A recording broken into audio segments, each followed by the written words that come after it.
2022 is a huge year for PC gamers. There's tons of new releases, big and small, that are worth your time, and we decided to compile a list of them. Hi folks, it's Falcon, and today on GameRanks, the top 50 new PC games of 2022. Starting off with number 50, it's Solstice, a game that looks kind of like Dark Souls with a slightly more near automata pace. There's actually more than meets the eye to this one. See, the trick is you as a player will be managing two characters. One is oriented towards attack and one is oriented towards healing and defense. It sounds unique, and I'm interested to see exactly what it means. Art style, world, and story all seem check. The two characters, two sisters, binded together to get revenge, which who doesn't like a good revenge game? Solstice has a TBA launch date. We'll keep you updated as to when it's landing. At number 49 is The King of Fighters 15. Yes, this is a very long-running series, and it's always been a very good series, too. This is the first one to use Unreal Engine, and this is a series that's just going strong. It seems to keep getting tighter and better, their team-based gameplay is fantastic, and the latest entry is a great example of it. Obviously, this game is already out. Of course, I recommend it. It's a great game, worth every penny. At number 48 is a game called Plan 8, an Exosuit MMO shooter, not unlike Warframe at its very core. It has a couple of different advantages though. Production's being led by Seung-Ki Lee, who is the art director on Black Desert Online. It is Pearl Abyss's first shooter, and we haven't seen a whole lot about it. However, it's theorized to be coming this year. We have our fingers crossed because honestly, Pearl Abyss puts out some pretty great stuff. I'm interested to see them venture into something else. And of course, we'll keep you updated on Plan 8 as we find out more. At number 47 is Martha is Dead, a first-person psychological thriller set in 1944 Italy. The plot of the game is that you are the twin sister of a woman named Martha who is found dead, obviously, and you not only deal with the traumatic loss, but you also investigate the death. This has some beautiful graphics, Italian dialogue for maximum authenticity, and frankly a great aesthetic. This game tells a great story and is worth your time.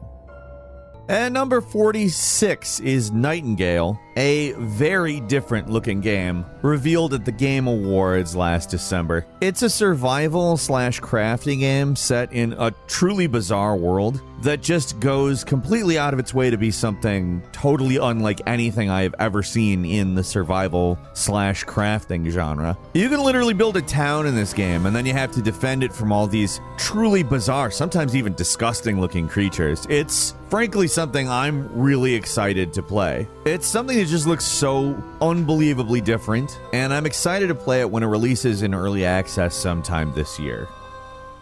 At number 45 is Star Trek Resurgence, a Telltale Games style game created by Dramatic Labs, which is a new company which has more than 20 former Telltale writers, developers, designers, artists, and producers. They claim that it's going to obviously be familiar to Telltale's normal style of gameplay, but with some new additions and refinements. I don't know exactly what that means yet. It does look interesting. It's also not an episodic game. It's going to be a full-ass entire Star Trek story, which I'm looking forward to playing.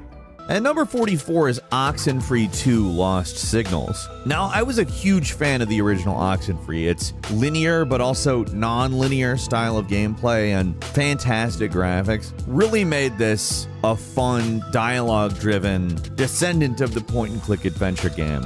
This one takes place 5 years after the first game in Riley's hometown, where stuff becomes similarly messed up to the first game.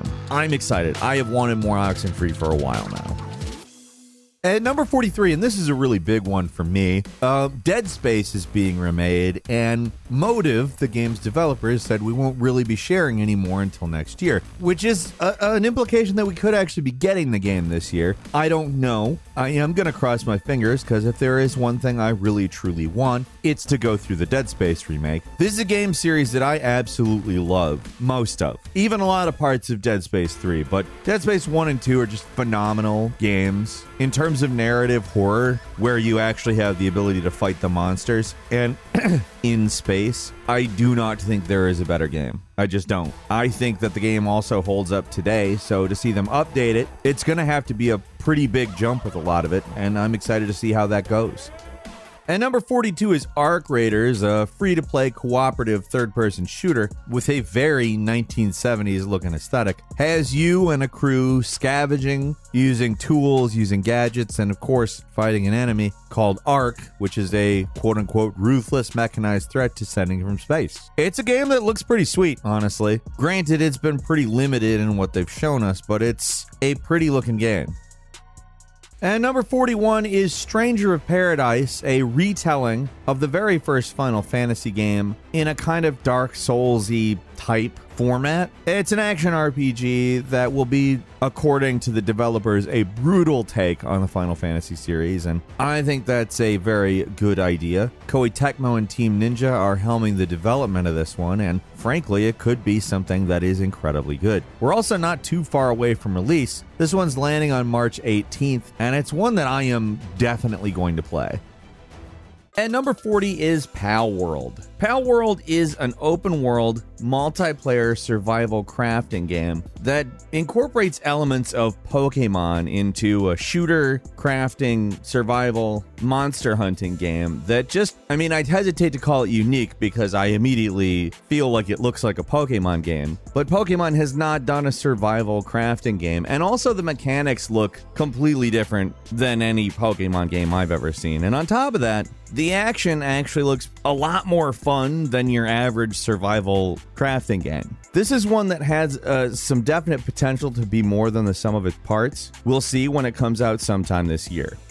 And number 39 is the Uncharted Legacy of Thieves collection, which gives you both Uncharted 4 and Uncharted The Lost Legacy. Now, these are both great games, and I'm excited to play them on PC, personally. What is there really to say? These are some of the biggest action-adventure games with the best set pieces and wild, winding stories. Of course we're going to play them on PC.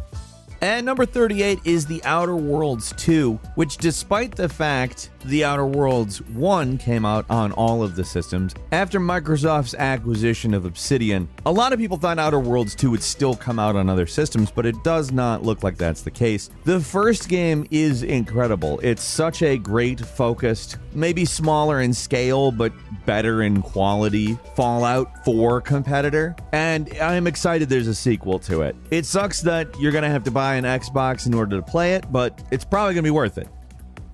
And number 37 is Hollow Knight Silksong, the upcoming sequel to 2017's Hollow Knight. Now, if you're not familiar with the original, it's a Metroidvania. It was a really gorgeous hand-drawn adventure that had a dark tone and was really just a great example of the genre. This one's expanding on it. This one features a different protagonist with different powers, and although we don't know when it's coming out, we will absolutely be giving Hollow Knight Silksong a spin when it does.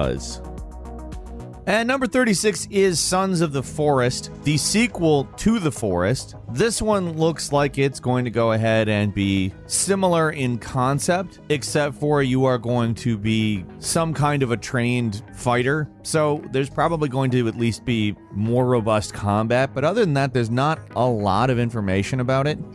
And number 35 is Kerbal Space Program 2. We've talked about this game quite a bit. It's been in a long development cycle with a different developer than the original game that looks to honor the original while adding a lot to it. Honestly, I'm pretty excited for this because it looks like they really have the right idea while incorporating all of the original's features as well as propulsion methods, multiplayer, colonies, and interstellar travel. Stuff that should make the experience very good. This one has an estimated release date of sometime this year. We will be playing it when it hits. And number 34 is Lost Ark, a MMO action RPG where you customize a character, you have a bunch of unlocks, and you do a lot of exploration and fighting of enemies. I think what stands out about this is its isometric perspective. It actually uses Unreal Engine 3, but looks pretty darn good, especially considering it's running on old tech. I'm not going to say to you that this is some kind of particularly unique game, but people like it a lot, and I think that makes it worth checking out at very least. It is already out, it's free to play, so go check it out.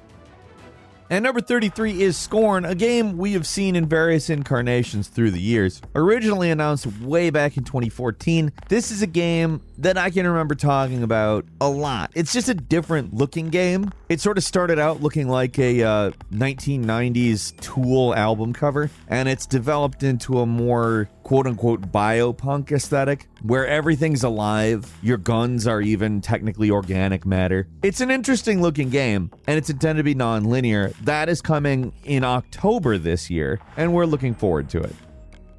And number 32 is the Outlast Trials, the third Outlast game, but not Outlast 3. Outlast 3 is still a project that's being worked on. This serves as a prequel to the first two Outlasts, depicting events that are related to them, but taking place during the Cold War. This is one that got delayed due to the pandemic. It was supposed to come out last year, probably gonna come out this year. And number 31 is Diplomacy is Not an Option, a game that's been in early access for about a month now. I want to call this a strategy game slash city planner slash tower defense that kind of lifts all of the best ideas from all of those things and incorporates them into one strategy game that I would call pretty damn fun. This game has a demo out. I'd highly recommend checking that out to see if it's something you'd like. If that description sounds good though, I have a feeling it's one that you would. Diplomacy is Not an Option is one that would. And number 30 is Synced Off Planet, a co-op companion shooter where you form teams, go up against enemy teams, and the unique aspect of this is that there are companion classes which you can deploy in combat. Not only do you have matches where you're playing against other people, there's also a story about the downfall of society, and Synced Off Planet looks like an interesting one, landing sometime this year. At number 29 is Stray, an open-world cat game, which we've actually seen in a couple of different forms over the last few years. It started off as a game called HK Project. It's basically an adventure game where you play as a cat in a world where there are no people. There's just robots, and the cat's looking to return to his family. There's puzzle solving, cat-oriented traversal, and of course, a narrative.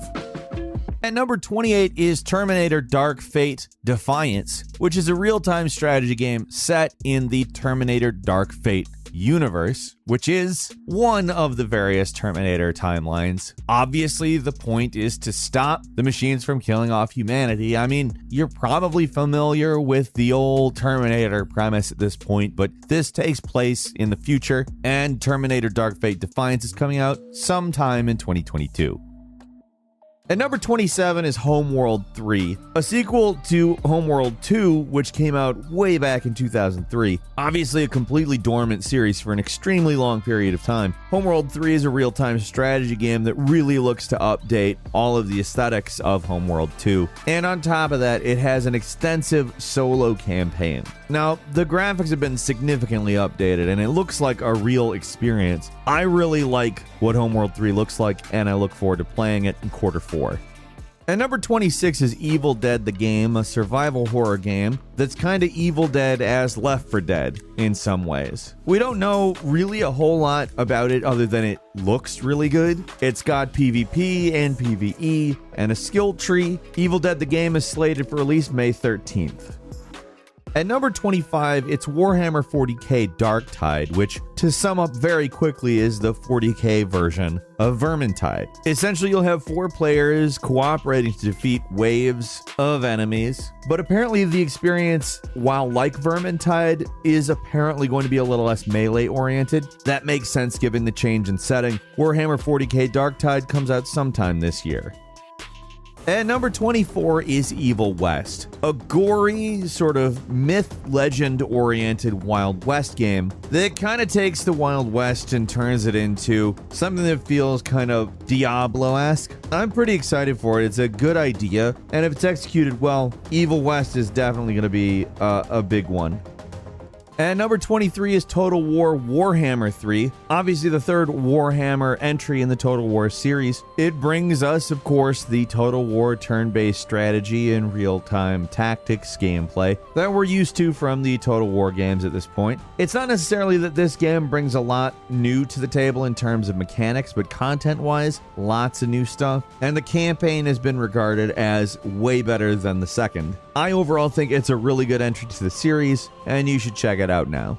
At number 22 is Sniper Elite 5, which of course is the next entry in the premier sniping series out there. This one has you sniping, fighting, stealth across a bunch of big maps in France as you take on the Nazis. We don't have a release date for Sniper Elite 5, but we will be playing it when it hits. At number 21 is Marvel's Midnight Suns, a tactical RPG that incorporates various characters from Avengers, X-Men, and Runaways. It comes to us from the developers of XCOM, and that is exactly what it needs to be. This is a very good idea. Taking various superheroes and mutants from the Marvel universe and making a tactical RPG in the vein of XCOM, I'm completely there for it. We don't have a date, but allegedly it's coming out this month. I would kind of guess that given they haven't given us a date, it may be a little bit later, but probably not a lot. Number 20 is State of Decay 3.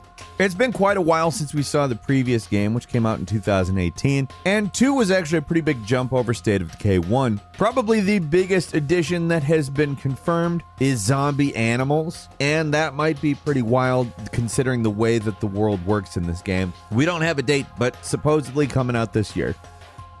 At number 19 is Boundary, a tactical space shooter where you have zero-gravity firefights in a team versus team scenario. It's a pretty cool idea. There was a demo that I unfortunately missed, but I've been really interested in this since they announced it. In a lot of ways, you see kind of Call of Duty style shooting in a situation where you've got a bunch of debris flying all over the place, and there's obviously no gravity. The outdoor firefights look a little more exciting to me than the indoor ones, but either way, I am definitely looking forward to playing this one, and I think you should definitely give Boundary a look.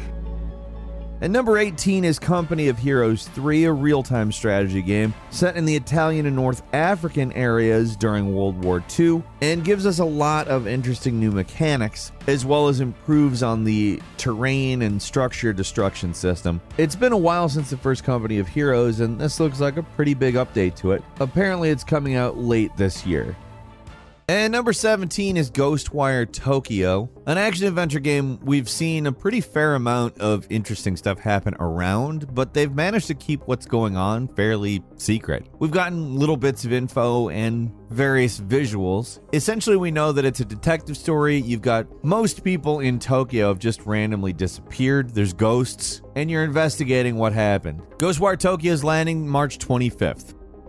And number 16 is Crimson Desert, an open-world action-adventure role-playing game coming to us from Pearl Abyss. We already talked about a shooter that they're making. This is a little bit closer to what we're used to from them. This was originally planned as a prequel to Black Desert Online, but evolved into a bigger, more unique project. Apparently, this one is a little different, although it shares some more similar mechanical and aesthetic things with Black Desert Online. It seems like it might be a little more focused on story. We don't know when that's coming out, but we will see it later in the year. And number 15 is Avatar: Frontiers of Pandora, for all the fans of James Cameron's Avatar that have been waiting desperately on the edge of their seat for an Avatar video game. This is one of those games where I have to mention it because it better be good, because if it's not, it's very obviously just trying to get the name Avatar in front of people before they start releasing more movies. It's an open-world action-adventure game developed by Massive Entertainment, who has, just to be clear, put out some pretty good games in the past. The Division specifically comes to mind, particularly after they had worked on it for a while. I feel like it's always worth mentioning stuff like this. Even though I don't want to pretend that I am hyped for it, I will say that given what it is, it basically has to be very good. And they probably know that. So there's a decent chance they're actually going to take a real stab at it, which is good. I don't know exactly when Avatar: Frontiers of Pandora is coming out, but good or bad, I'm certainly going to be paying attention to it. And number 14 is Redfall, a game that Arcane Studios is working on, and from the looks of it, it seems like it's going to be a pretty big departure. It is an open-world action-adventure shooter with single-player and co-op. There's 4 different characters you can play as, and the idea is you're in a town called Redfall and you're fighting vampires. This seems like something that Arcane could probably put a really interesting twist on. No real word as to if we're going to have the same kind of traversal powers or combat powers as in previous Arcane games, but it's reasonable to expect some variation of that. Redfall is hitting in the summer, and I'm really looking forward to it. And number 13 is Gotham Knights, which is not a continuation of the Arkham games. However, will probably play a lot like the Arkham games. Basically, you play as the various mentees of Batman investigating his death. Gotham Knights doesn't have a date yet, but I would say it's reasonable to expect it to land this year. It's been a few years in development. And number 12 is A Plague Tale Requiem, a direct sequel to A Plague Tale Innocence, continuing the story of the two characters in it as they continue to flee from the plague, hoping to find an island that apparently has the key to saving Hugo. Now, the first game, great story, maybe a little short. It seems like this one might be going to fix the length thing. This is apparently a 16-hour game, which is a bit longer, a little more satisfying. I'm interested to see where they take the story, because I really enjoyed Plague Tale Innocence. Requiem's landing sometime this year. And number 11 is Frostpunk II. Obviously, the first Frostpunk is a game about making the least bad choice. It's a city builder / survival game, and it's a very good one at that. I'm really excited to see them make a sequel, attempting to do the same idea at a much larger scale. We don't have a release date, but we expect it to land this year.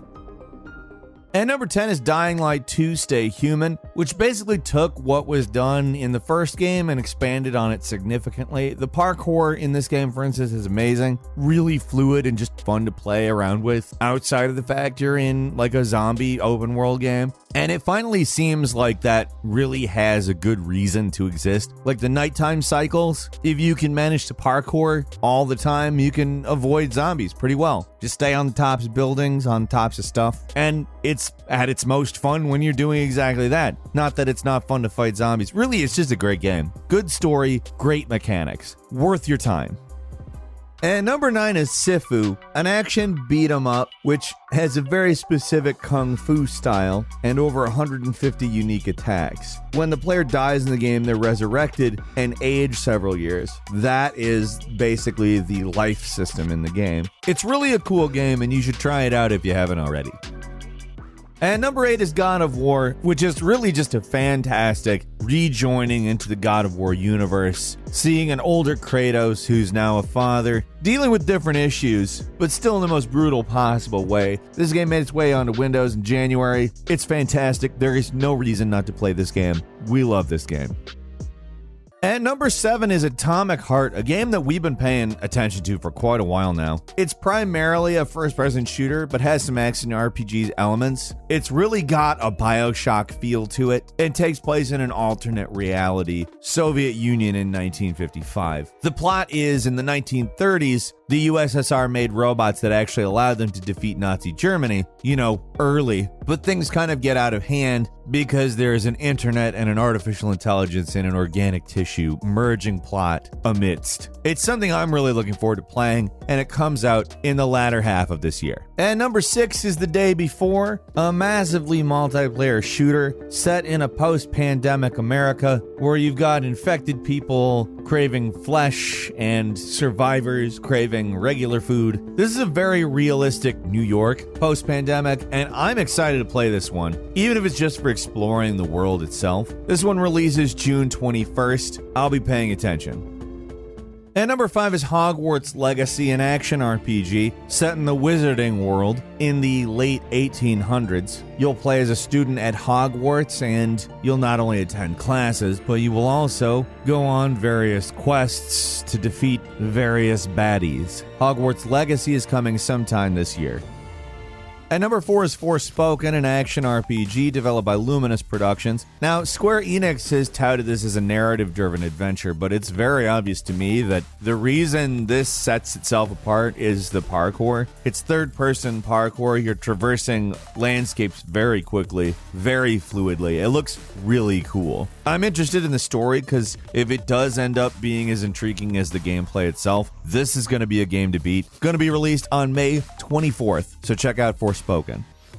And number 3 is Tinytinas Wonderlands, which is sort of an adjacent game to Borderlands. It plays very similarly, but is set in an entirely fantasy environment with more fantasy-oriented weapons and actions, and obviously a plot. It's a game I'm actually really looking forward to. The Borderlands style of humor will work really well in a fantasy environment, I think, and there's a lot of big-name talent, like Will Arnett is playing the bad guy. It's gonna be a good game. I'm looking forward to it. And number 2 is Starfield, the next open world game from Bethesda. I'm excited for this because it brings the trademark Fallout/Elder Scrolls style gameplay into a totally new environment, space. Personally, I'm excited for this. I'm not excited that they're continuing to use the creation engine, but whatever. Maybe they've brought it up to par. We'll see. That's the one bit of trepidation I have for it, though. Everything else about this I absolutely want to play. Starfield's landing November 11th. And finally, at number 1 is Elden Ring. Now, if you haven't played Elden Ring, it's probably, despite the fact being released so early in the year, I have to imagine gonna be a strong contender for Game of the Year. This one's landed, and it's probably as big of an advance in open world games as Breath of the Wild, because it does so many things differently and in a way that's enjoyable and mysterious and just feels like you actually have a reason to continue exploring. And on top of that, it's a Dark Souls game.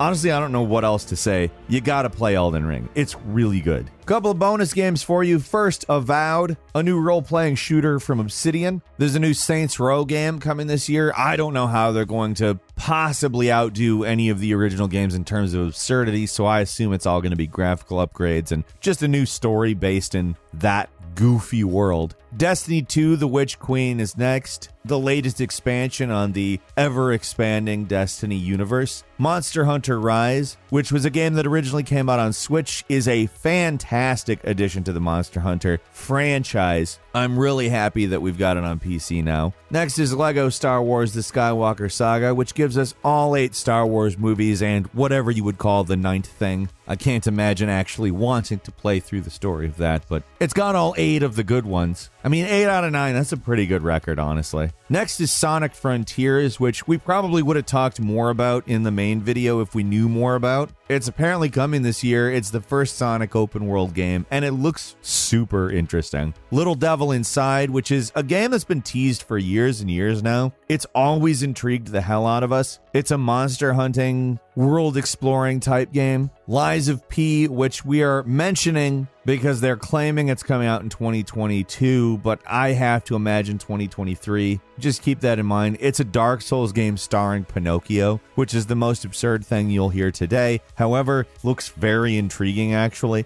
Next is Ark 2. I have to imagine that one's going to be a 2023 as well, but it's also worth keeping an eye on. And finally, Stalker 2 Heart of Chernobyl, because, well, world events probably will be causing a delay on that one. Still, it's a new Stalker game, and wow, do I want to play it. That's all for today. Leave us a comment. Let us know what you think. If you like this video, click like. If you're not subscribed, now's a great time to do so. We upload brand new videos every day of the week. Best way to see them first is, of course, a subscription, so click subscribe. Don't forget to enable notifications. As always, thank you very much for watching this video. I'm Falcon. You can follow me on Twitter, Falcon the Hero. We'll see you next time right here on Game Ranks.